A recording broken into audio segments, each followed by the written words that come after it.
You have heard 4 people communicate their feelings of friendship and admiration for Frank.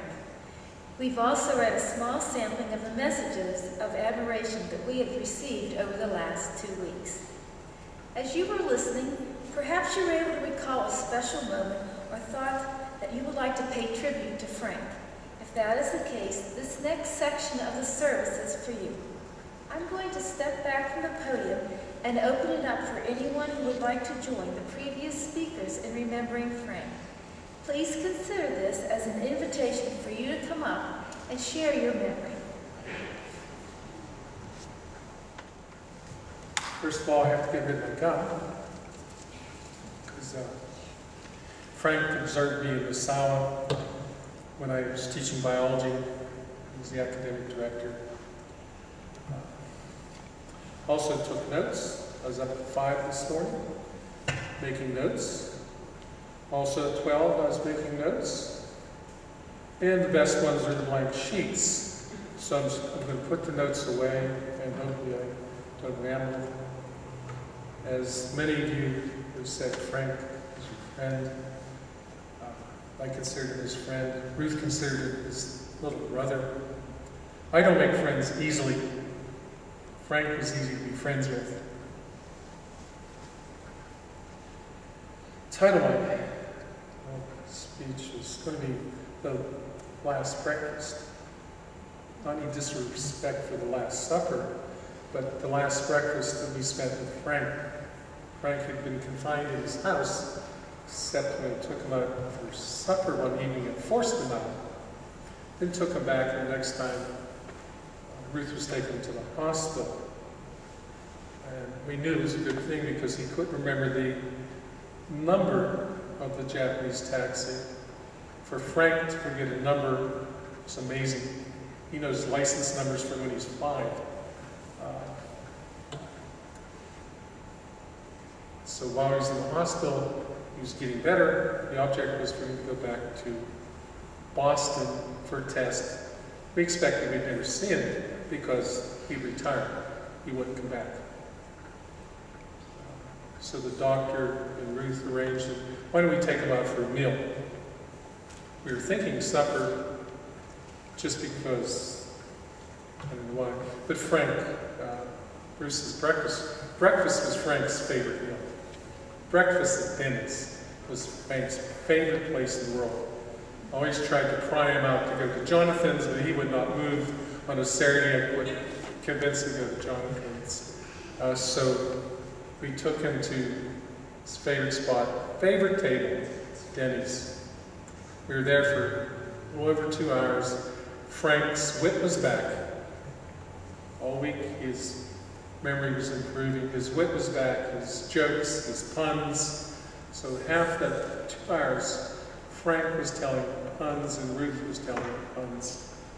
Most of which involved me somehow. I hate puns. I don't like opera. I don't like Restaurant 116, that's like that. Ruth's favorite, Frank's. But we ended up at Denny's and we just had a hilarious time. Frank's memory, as far as using jokes, was sharp as ever. But he got tired. We took him back to the hospital. Pulling in, since we signed him out, we'd have to check him back in. Brent Schuller was just going in the emergency entrance, which on weekends that's where you go. I says, Frank, why don't you go with Brent?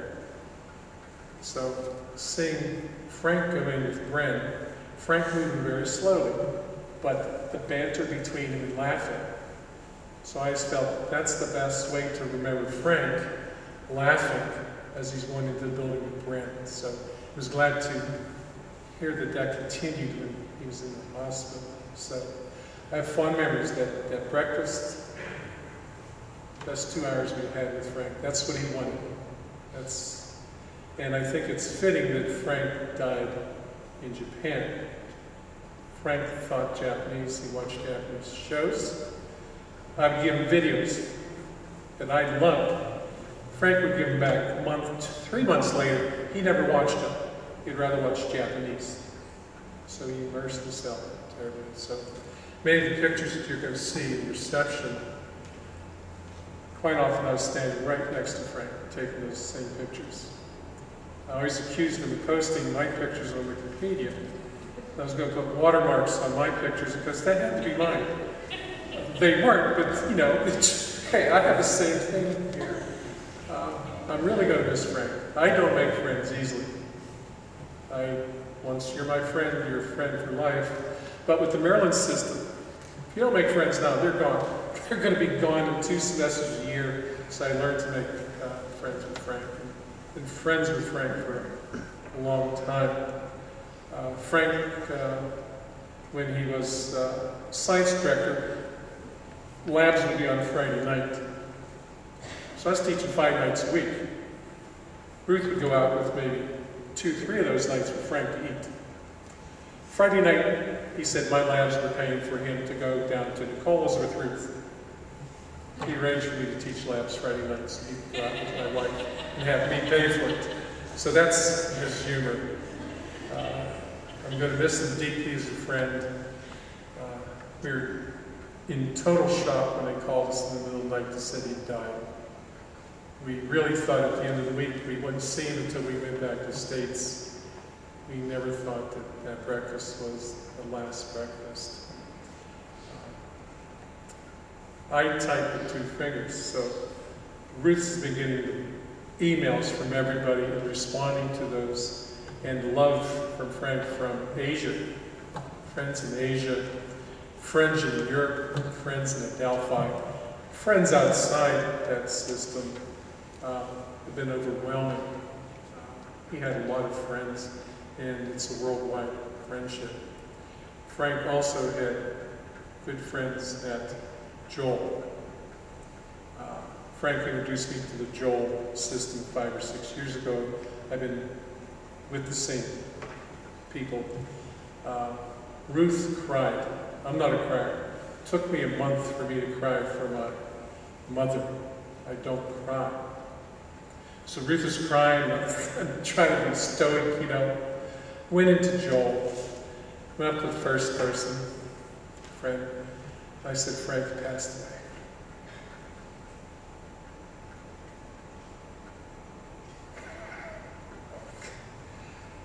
I know I call him Frank. I called him Frankie.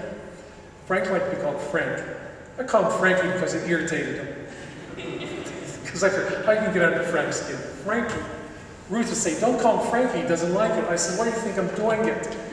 But it became a term of affection. Frankie. He's Frankie to me. Start crying. I went over to several other Joel people, and they started crying.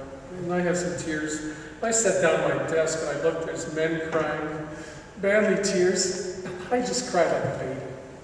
It just let out. It just let out. It's a family with Japanese friends, special Tomodachi. All the years I've been here, I don't know much Japanese. That was probably it, right there. But special Tomodachi at Joel. Frank loved you, and he's going to miss you.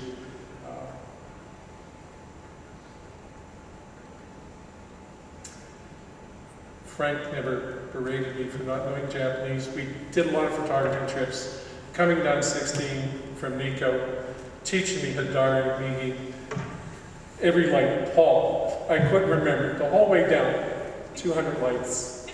And he was patient. Frank was very patient. He never said, hey, why can't you remember it? So, but just think of Frank's humor. And my last memory of Frank is him laughing with Frank. I think that's the way to remember Frank. Thank you for your time.